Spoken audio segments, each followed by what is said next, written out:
As festas do Albariño poderán contar este ano con actuacións musicais. O Concello de Cambados presenta un programa amplo con 11 concertos repartidos en 3 fins de semana. Os días propios da festa, do 28 de xullo ao 1 de agosto, actuarán en Cambados Xavier Díaz e as Albufeiras do Salitre, Ángel Stanich, Novedades Carmiña e Petaceta.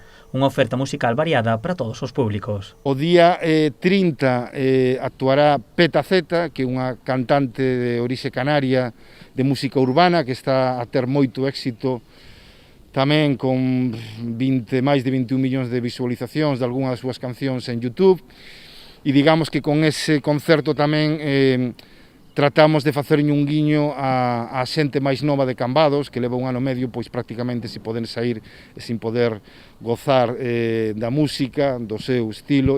O goberno local garda a sorpresa do concerto do día 1 que anunciará nas vindeiras datas. A fin de semana seguinte, do 6 ao 8 de agosto, Ceciñáns tamén acollerá as actuacións da Orquesta Oca, Mar Maiquín Trío e o concerto da Banda de Música de Castrelo. Pero a gran novidade é a celebración do Festival Albariño no Camiño. E a maiores, o 23, 24 e 25 de xullo teremos ese festival Albariño no Camiño, con concertos tamén 23, 24 e 25, dentro tamén do programa O Xacobeo, que nos subvenciona a metade do propio festival, pero tamén teremos que anunciar o cartel dese festival no seu momento.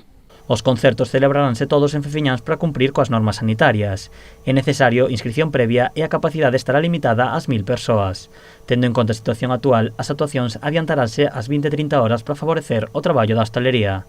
Os concertos serán a última hora da tarde, entre as 8 e 8:30 da tarde será o inicio para que estén rematados a noite e así favorecer tamén, digamos, que a hostelería local, que o ten pasado tan mal durante a pandemia, e o que queremos é non impedir a afluencia de clientela aos bares e restaurantes, e por eso precisamente tamén adiantamos o horario dos concertos. A oferta do Albariño completarase os propios días das festas con actividades e actuacións pros máis pequenos nos xardíns do Pazo de Torrado.